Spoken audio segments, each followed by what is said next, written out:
Hello, everyone, and welcome to our Essential Tremor Virtual Education Forum. My name is Patrick McCartney, and I'm the Executive Director of the International Essential Tremor Foundation. Today, we're going to be talking with Dr. Holly Shill, who's going to be sharing an update with us on research in essential tremor. Before we get started, I want to thank our corporate partners who you see on the screen here: Medtronic, Abbott, Incytec, Sage Therapeutics, Jazz Pharmaceuticals, Cala Health, Boston Scientific, Praxis Precision Medicines, and Allevion. Their support allows us to provide these webinars, our podcast series, and hopefully in the future, our in-person ET education forums.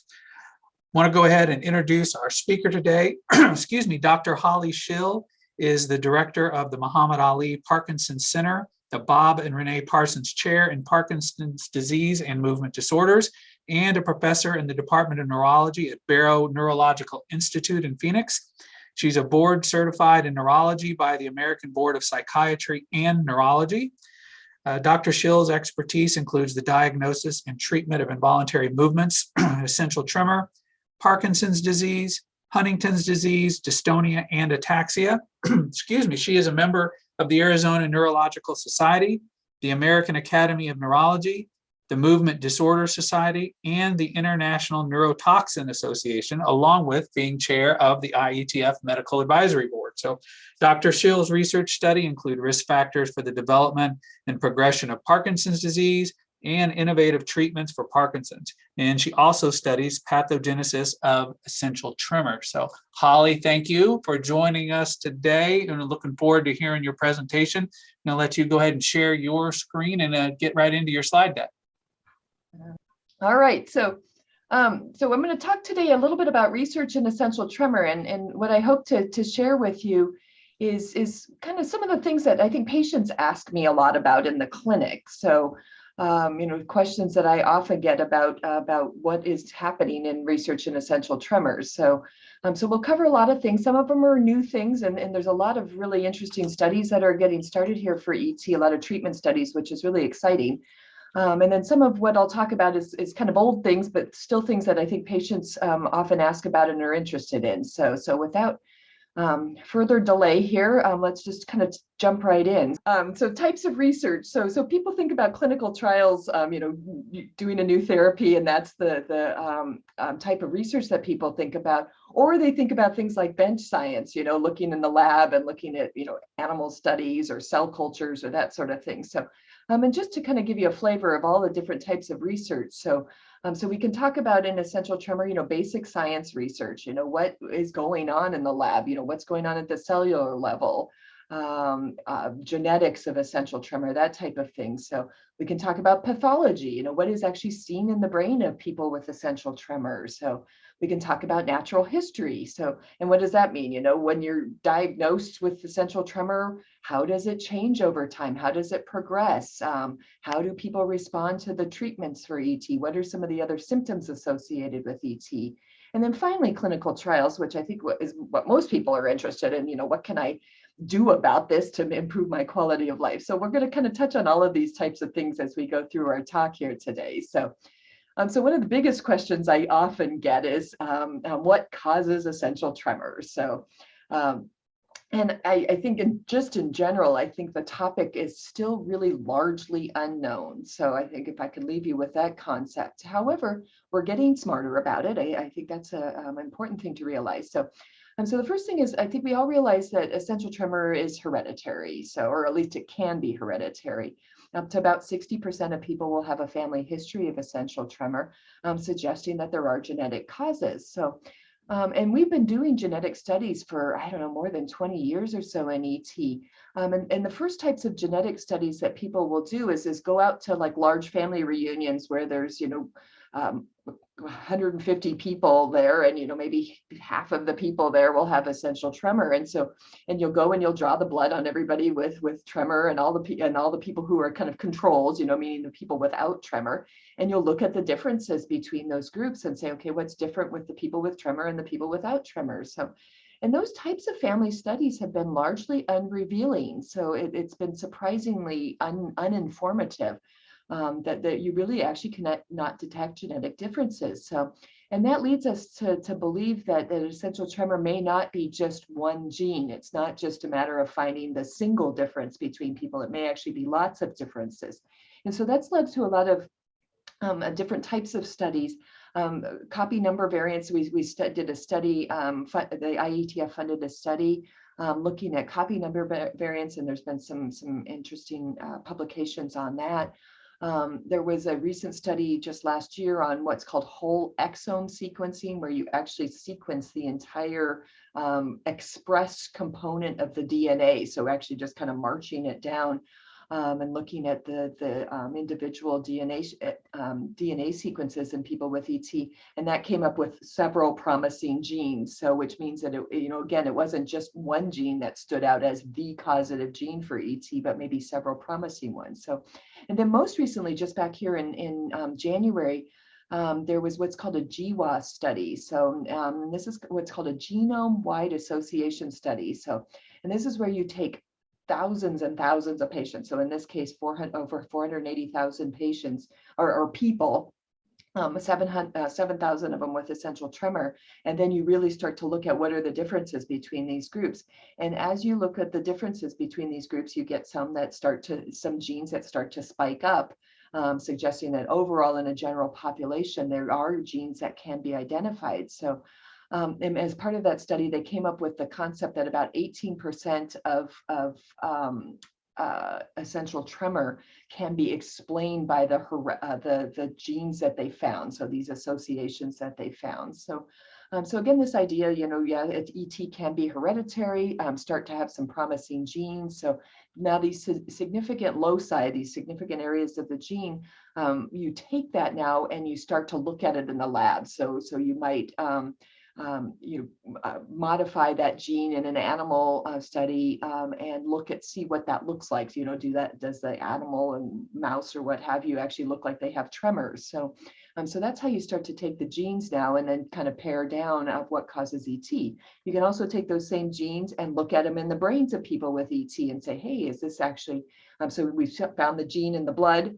How about in the brain? Is there some difference in expression in the genes? So I'll kind of stop there on the genetic causes, but just to let you know that work's being done and it's I think quite exciting. So other things to look at and sort of causative things that I like always to think about is one of the interesting things of ET is that it responds to alcohol. And so a lot of people notice when they have just a small amount of alcohol that this helps their tremor. And so looking at this aspect of it, what is it about the brains of people with ET that have this sort of sensitivity to ethanol? And I think that's something that still needs further research. It's kind of a unique aspect of ET and I think needs further study. So the other is beta blockers. We know that beta blockers help with tremor, propranolol, Inderal, those types of therapies. And we know that those drugs actually have to get into the brain in order for them to have an effect. So, and again, what is it about the brains of people with ET that allow them to respond to beta blockers? Is there something about the system that's overactive in the brains? And again, another study that has been funded by the IETF to start to look at that. So, and the last we'll talk a little bit more as we get into treatments, but calcium channels, these interesting, what are called pacemaking cells in the brain. They're sort of these cells that just keep kind of bursting spontaneously and not necessarily in response to anything. That's how our heart works. We have pacemaking cells in the heart, and that's what keeps our heart beating. And it turns out in the brain, there's actually similar types of cells.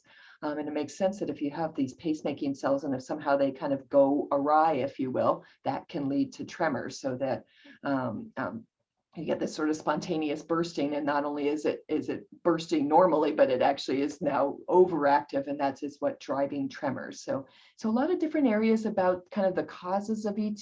I think we're still kind of in the early stages of exploring this, but lots of good ideas. So. Pathology, this is something that's kind of near and dear to my heart, something that I've been interested in looking at, and how do we look at the brains? Is there a sort of a spot in the brain for essential tremor? So we have a big brain bank program here in Arizona where we look at the pathology of people. So these are people, we follow them while they're living, and then after they pass away, they donate their brains to science, and then we look and see what we can see. So and one of the areas that's been looked at there is an area of the brain called the cerebellum. So, and that area of the brain is it sort of helps to control movement, so that say I'm going out to reach to touch the camera here. The cerebellum helps to fine tune that movement. And if my cerebellum isn't working, I get oscillations, and that leads to some tremor type movement. So, and so the cerebellum was kind of an area to look at in ET, and it has been something that has been looked at. And there's been some studies to suggest that there are abnormalities in the cerebellum. There's a particular population of cells called the Purkinje cells, which are basically neurons in the cerebellum. There are these things called torpedoes in the brain, which are sort of an indication of injury to the Purkinje cells. So.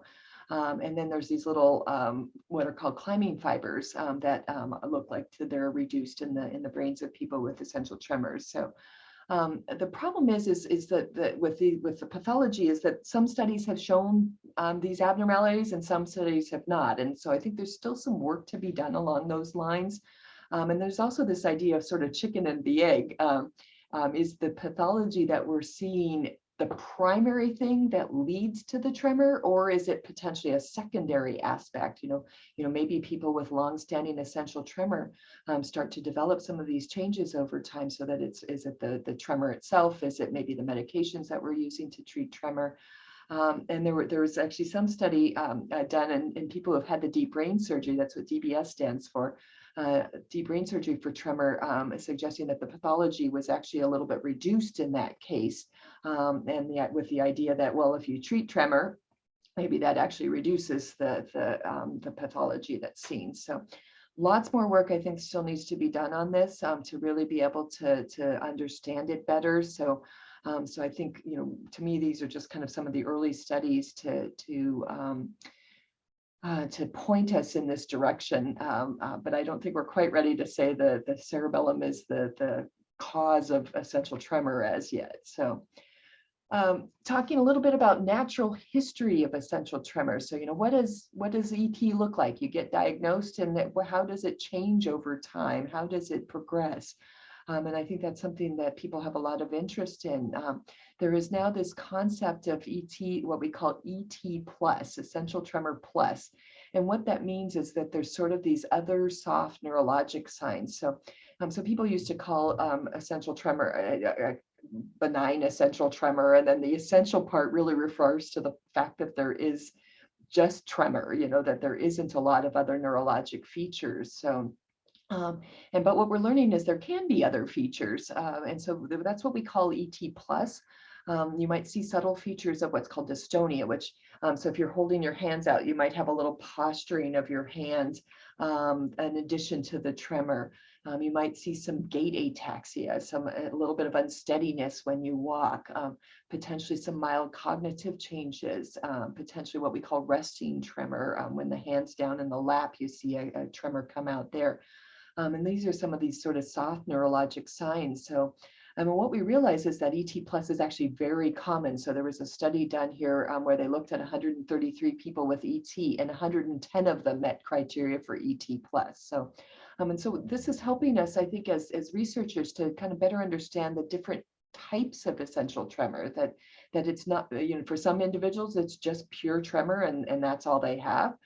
Some people might have some dystonia, some people might have some unsteadiness. And so as we start to tease out these different sort of types of ET, maybe we'll learn that it actually isn't just one condition, that it's more of a syndrome, it's a symptom, but that there actually are different sort of diseases, if you will, that are causing this what looks like essential tremors. So I think as we as clinicians get better at just defining what our patients kind of look like and how they change over time, that will help us to kind of pin down whether there really is different types of essential tremors. So a couple other things, people often ask me about relationship with Parkinson's disease and relationship with dementia. So, okay, I have ET, what next type of thing. So And I think one of the things we've learned after lots of years of study is there does not seem to be an increased risk of Parkinson's disease in people with essential tremors. So there are some families that can have both, so which is kind of interesting. You can see people's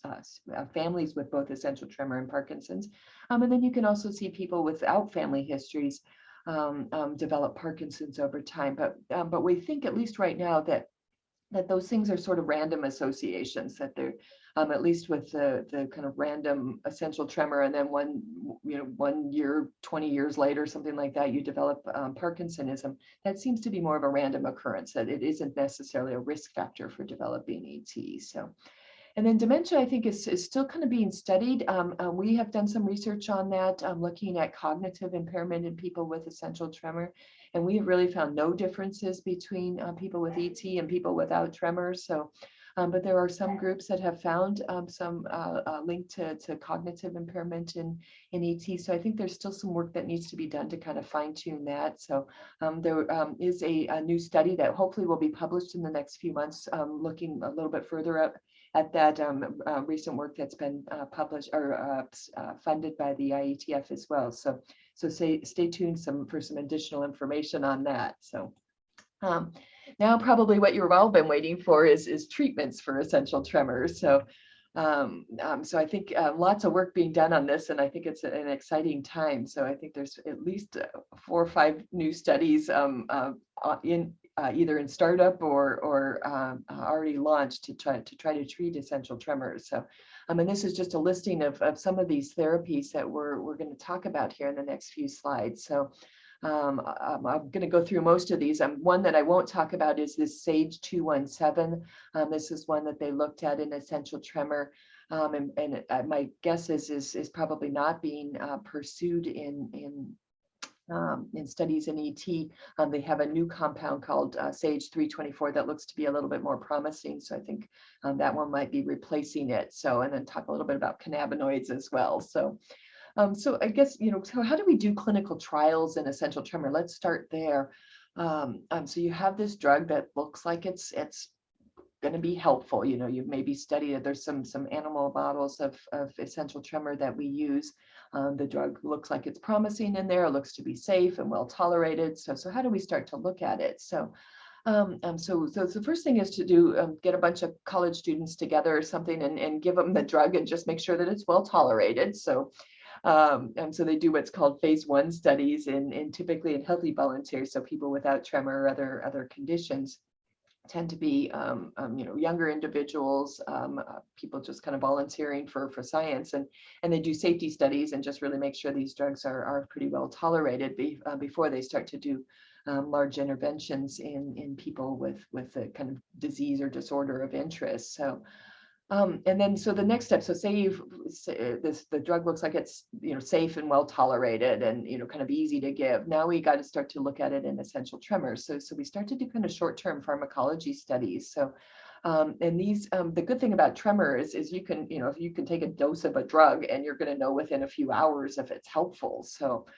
so unlike something where you're trying to look at, like, say, slowing of progression of Parkinson's disease, which might take many years, it's pretty easy to tell if a drug's helping with ET. So you can do just a very, sometimes even a single dose study or maybe a week or 2 type long study in order to show whether your drug looks promising in ET. So those studies can be done pretty quickly. You just bring people into the lab, you measure their tremor, you give them a dose of their drug, you see how the tremor responds.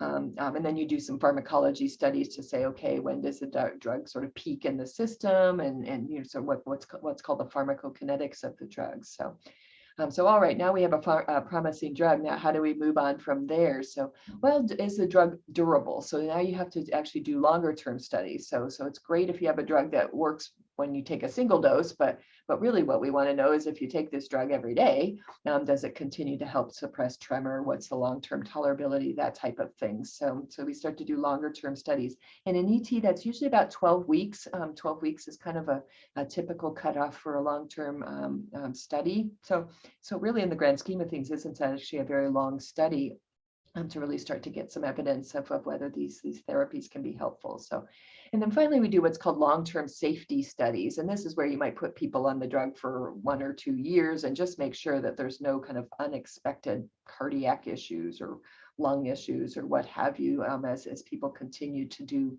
to use the therapies. So all right, so what do we have? So start first with this compound called Sage 324. So the Sage Therapeutics is the company that is developing this drug. It's what's called a neuroactive steroid. So, and it's not a steroid in the kind of traditional sense of the term, like a prednisone or something like that. So it's what's called a positive allosteric modulator, so PAM, at GABA. And GABA is our inhibitory chemical in the brain. So basically this drug enhances inhibition in the brain. So has a bit of a Valium-like effect. So Valium type drugs are GABA type inhibitors. So, but the idea is to just sort of modulate it to enhance GABA, but not really sedate people. So that's the goal of this type of therapy. So, and the kinetic study that they did in the ET was announced now back in April of 2021, showed a 36% reduction in tremor amplitude, which is pretty good. Activities of daily living were improved. So the patient said, this is helping me. I feel like I'm better at doing what I want to do. So, and it was pretty well tolerated. There was some somnolence or some sleepiness and some dizziness with it, but generally pretty well tolerated. So, so now a larger scale study is planned. Biogen is basically helping with this.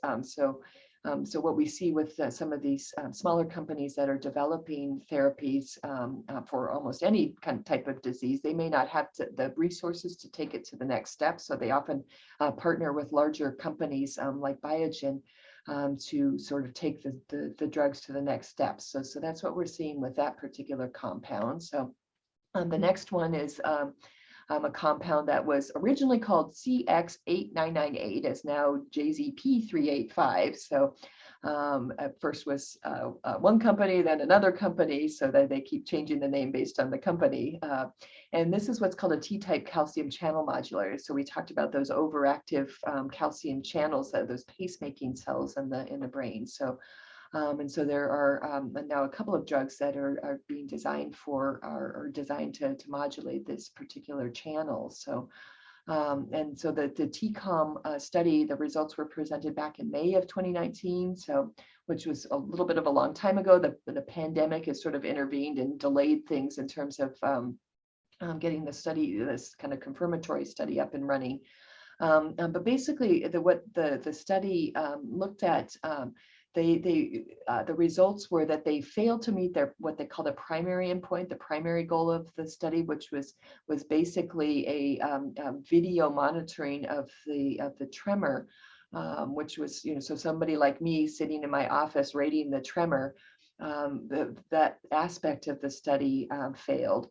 However, they did meet a lot of the secondary endpoints. So the patients themselves noted that they were functioning better, so their activities of daily living were better. The patient impression of change, how they felt they were doing on the drug, was better. And so because of those things, the company has decided to pursue it. So even though they sort of failed in the initial assessments, there was enough promising in the studies that it makes sense to continue to pursue the drugs. So the other thing that they noticed in the studies is that the more severe patients were actually better responders. So which is kind of nice, it's nice to know that if you actually have a more severe case of essential tremor, that there may actually be therapies that are better at helping for you. So additional studies are ongoing. They just actually started studies, I think in either December, January.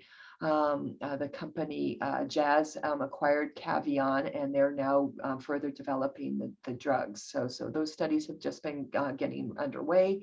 And we can maybe talk at the end about, if you're interested in research, sort of how to get involved. So some of these studies may be somewhere close to you, and so it might be worth trying to look into that. So next drug to talk about is a company called Praxis, and they have a compound called Prax 944. So it is also a calcium channel blocker. It's T-type calcium channel blocker. It's an oral once daily pill.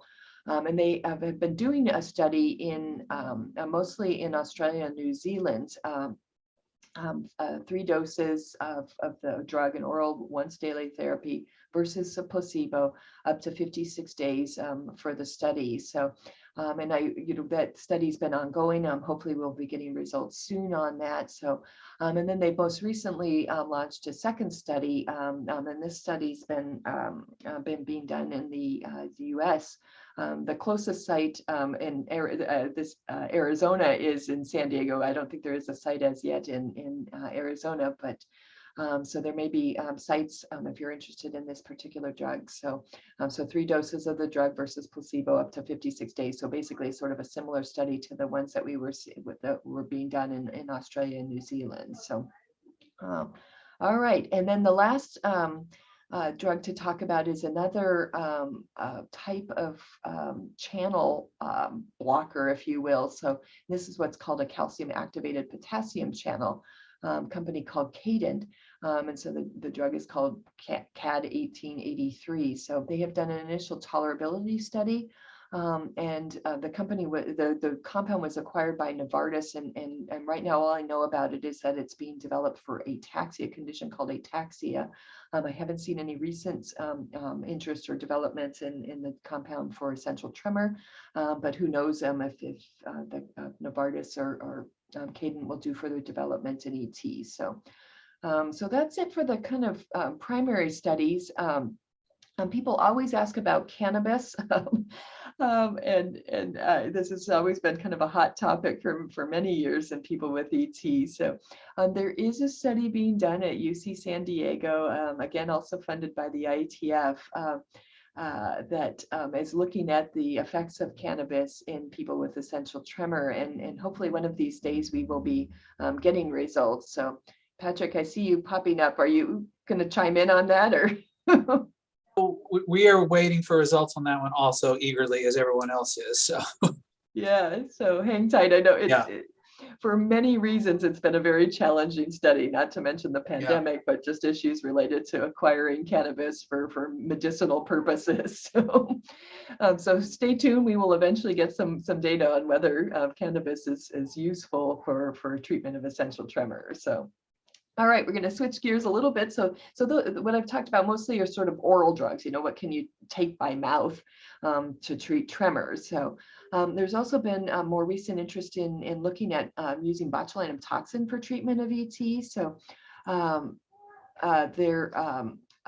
some of these studies are older studies, but there's more interest now recently in kind of almost looking at toxin treatment for like approval for ET, so that we can actually use it more often in the clinic. So just a couple of studies that I think are worth talking about. There was a study published in 2020 using what's called incobotulinum toxin, or the brand name is Xeomin.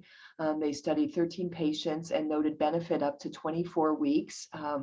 And so the idea is if you think about your hand tremoring like this, you've got muscles that are pulling one way and muscles that are pulling the other way. And so if you relax those muscles by injecting a little bit of Botox in them, or botulinum toxin, you can reduce the tremor amplitude. So the idea is putting in sort of local muscle relaxants in order to treat tremors. And so, yeah, does that work? Yes, it does. It does probably work. So side effects are what you would think might happen. If you're injecting into the forearm, you might get some reduction in the strength in your hands. So reduced grip strength, so some finger weakness, because all these muscles are sort of very close together in the forearm. So and so I think, these initial pilot studies did show some benefit, and now I think we need to do some more definitive studies. So these are just getting underway. There's a new 36-week study funded by MERS, is the company that makes Xeomin. And they're doing a study looking at Xeomin for essential tremors. So, and hopefully this will be the next step to really sort of prove that these toxins now work for ET, as well as better define what the side effect profile is for it. So same thing can be done with Botox. So Botox and Xeomin are kind of similar type therapies, just different brand names and different types of toxins. So this was an older study looking at 91 patients with different types of tremor. 53 of them had essential tremor, patients had benefit with one injection for up to 12 weeks. About 12% of people had side effects with it. And now I think we'll see AbbVie is partnering with Allergan to hopefully develop Botox for treatment for essential tremors. So we're seeing studies on that as well. So hopefully both of these things will start to really kind of get at the issue of whether botulinum toxins are both safe and effective for treatment of ET. So a couple other things. So those two studies are studies being done in hand tremor, so arm tremor. Botulinum toxin can also be used for treatment for head tremor. So that if you have that sort of side to side head type tremor as part of your ET, there's some older studies that show that that can be helpful with moderate to marked improvement in half of people with ET. And then voice tremor. So this would be basically injecting directly into the vocal cords, which sounds very kind of scary, but in truth is actually a fairly safe and well-tolerated procedure. So some older studies being done using botulinum toxin for vocal tremor. And side effects can be problematic. People can get some breathiness of the voice and softness of the voice with it, and occasionally can get some swallowing problems with it. So I think more work probably needs to be done on it, but those can be considered as treatments for those types of aspects of tremors. So a quick update on deep brain stimulation. So I always start with this part by just mentioning that deep brain stimulation has been around since 1997, approved in the US in 1997 as treatment for essential tremors. So it's really been a standard of care for people with more advanced or more severe essential tremors. So and so what's new, what are we learning new about DBS? How are we working to kind of improve the therapies there? So a couple of things to talk about there. So there's been some interest in looking at doing short pulse stimulation, so doing really narrow pulses, and that potentially may help reduce the side effects of stimulation. So there's what's called directional leads, where you can actually sort of shift the current to different parts around the electrode itself and push the current in kind of different directions. And that may also help to deliver the current kind of more accurately for people so that they can have both better tremor control as well as reduce side effects. This study that I have on the right-hand side is looking at these short pulse width and just showing the additional benefit in reduction in tremor control or reduction in tremor amplitude by using those short pulse widths. So there's an interesting study going on in Washington looking at what's called demand-driven DBS. So the idea is you have the leads can be, we think of the leads as delivering stimulation, but can you also use the leads to sense tremor and then deliver stimulation in response to that? So that's what's called demand-driven DBS. So we're starting to look at that now. The leads now have capability of sensing, and so starting to look at that. So cyclical stimulation, there's a study going on in the UK where you deliver stimulation at different levels throughout the day. So and so one of the things we see with DBS is some people start to get sort of tolerant of it over time. And it seems to lose some of its efficacy. And so, is there a way to reduce some of that tolerance by changing the pattern of stimulation in an individual throughout the day, or maybe do a week of one and a week of a different type of stimulation? So that's starting to be looked at to try to improve outcomes of people with ET who have also had DBS already. So. And then there's some other targets in the brain. So we typically target an area of the brain called the thalamus, the motor thalamus of the brain. But there's also an area of the brain called the posterior subthalamic area, PSA, which can be targeted as well and has tremor calming properties. So if you stimulate that, you can actually control tremors. So, and there's some interest in looking at that. In fact, we're going to be starting a study looking at that specifically, of comparing that area of the brain to the traditional area of the brain and potentially even adding both areas together. So those are kind of the new things being looked at DBS. Talk a little bit about focused ultrasound. This is another area of I think patients often ask a lot about it. So So this is what is focused ultrasound. It's for those of you who don't know, it's this idea of instead of putting a stimulating probe in the brain, that we're actually burning a little hole in that area of the brain. So that's what the focused ultrasound does. You focus the ultrasound beams into the brain, and where they all converge, they heat up and they kind of burn a little hole in the brain, in the thalamus of the brain. So. And this is surgery without surgery in a sense. So you do surgery, you do a surgical incision in the brain without having to do a surgical incision on the scalp or the skull. So that's what focused ultrasound does. It's what's called MR guided. It uses the MRI to guide the ultrasound. So as you basically sit in an MRI scanner with the ultrasound connected to it, and then you watch the MRI as you deliver the ultrasound beams. So anyway, so we know it works. It's actually been approved by the FDA for a number of years. And so what I'm going to show you now is just sort of long-term studies to show, does it continue to work? So we know that, in short-term studies that it works, but what we're seeing in long-term studies now is that people continue to have fairly durable benefits. So, and that's kind of what you see. This is over now 2 years of studying people, that people start to, there is a little bit of a waning of effect over the 2-year period, but it's still much better than when people initially came in, before they actually had the procedures. So the other thing, this bottom slide here shows that it's a little dot correlation of what's called the lesion size, how big of the area did they treat versus the response in the treatment.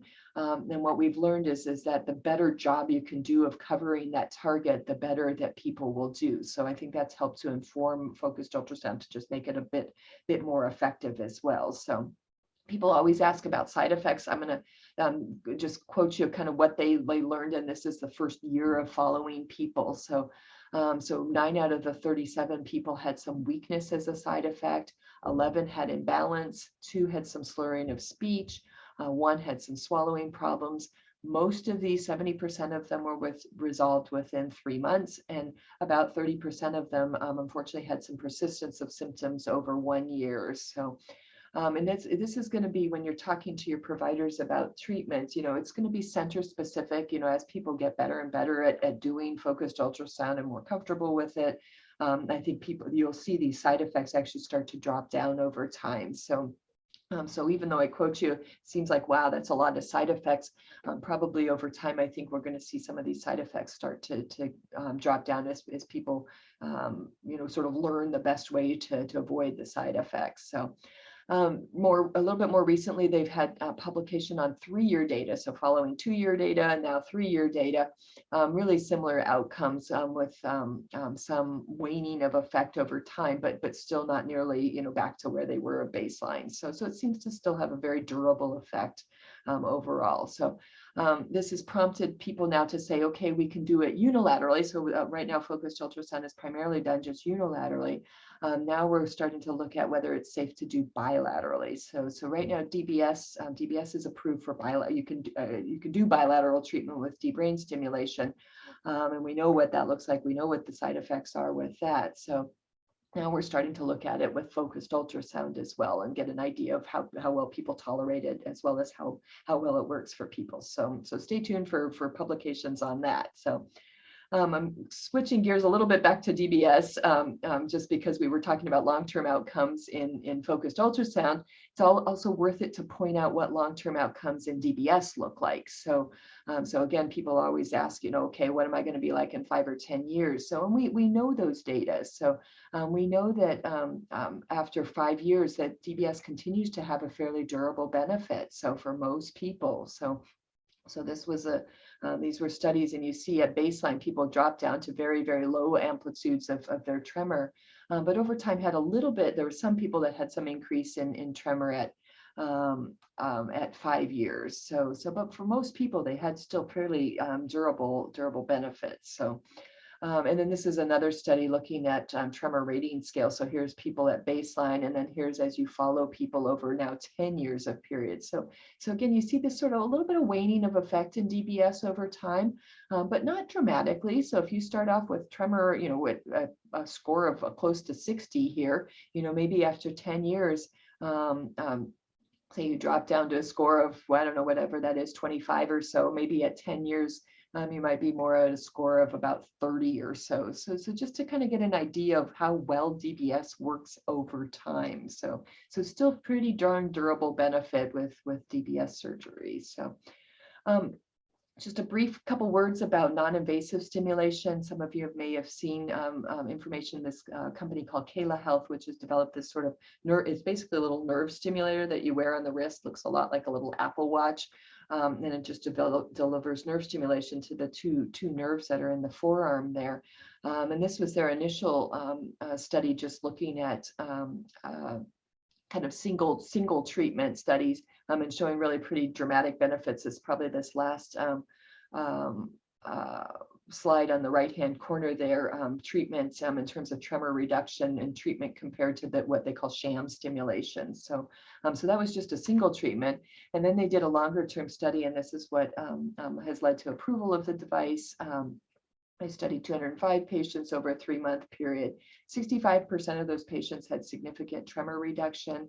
The benefit with each stimulation, so you wear the stimulator for about 40 minutes or so, and then how long does that benefit last? It lasts about an hour and a half is kind of what I tell my patients. So some people get longer than that. Some people don't get any benefit, but on average, people get about an hour and a half with it. So, and based on the studies, they suggested that about 2 40-minute sessions could be completed daily for 2 weeks to determine the benefit for each patient. So this is something that now has been shown to work.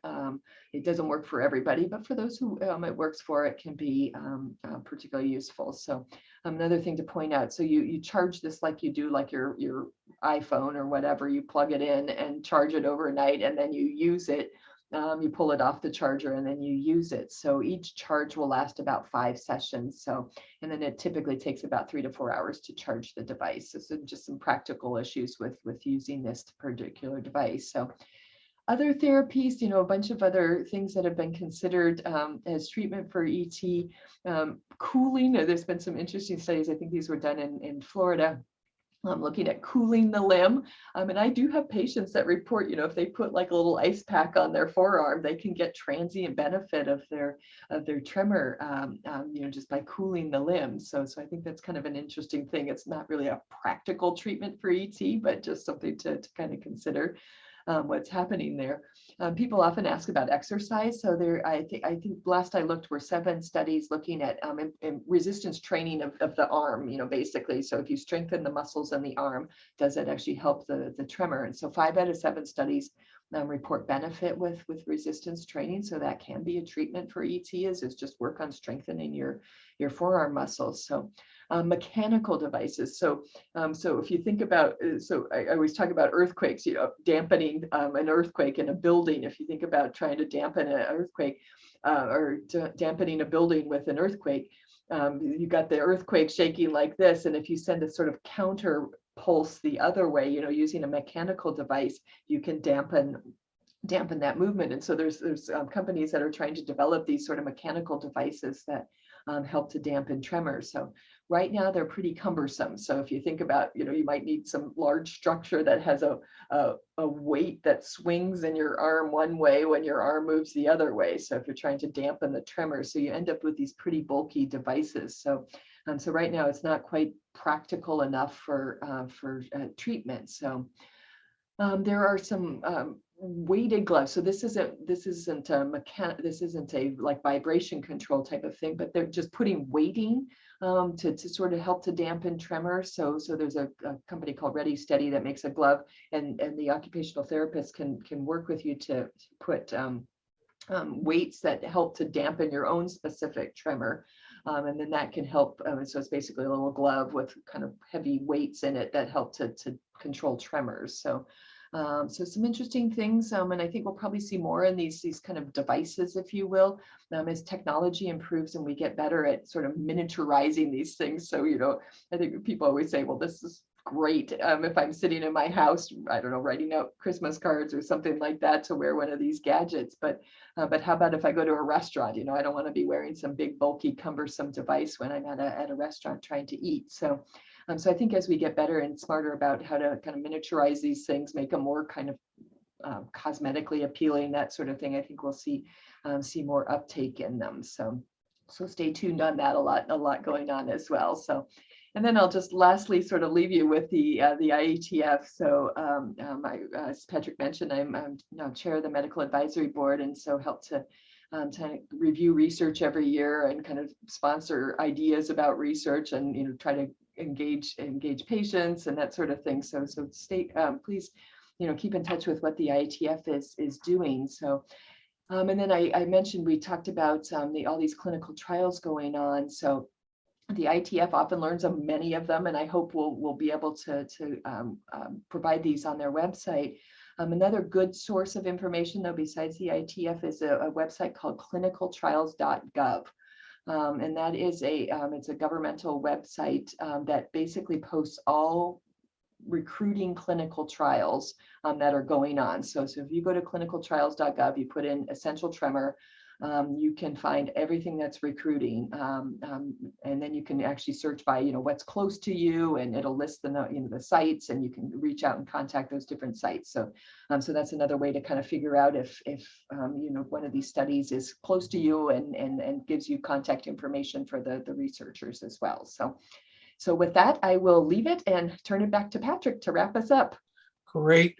Thank you, Holly. That was great.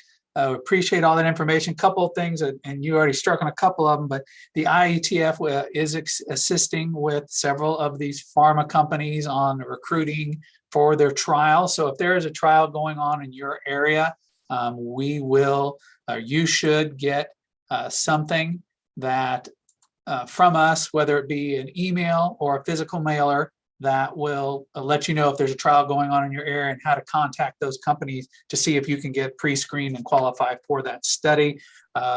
Also, as you mentioned, Holly, we have a link on our website that shows all the current trials that are going on and how to get in touch with those people and sign up, and again, get pre-screened if you're able to.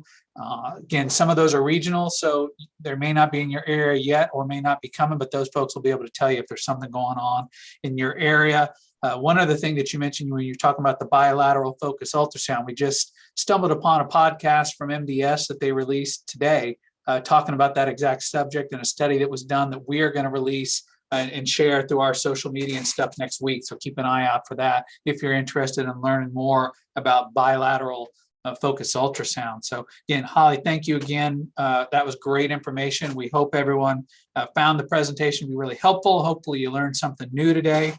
If you have any questions regarding essential tremor, please visit the IETF website at essentialtremor.org. Again, all these research information is on there, along with a ton of other information. You can also call us toll free at 888-387-3667.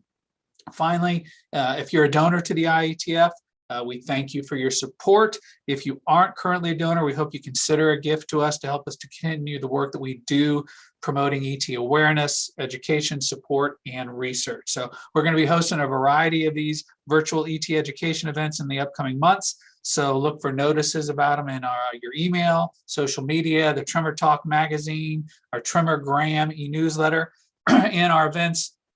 Past events are all also posted on the websites, the podcast series and these webinars, including this one. So thank you again, Holly, for joining us today. And thank you, everyone. Hopefully you found this very informative, and look forward to seeing you at our next webinar.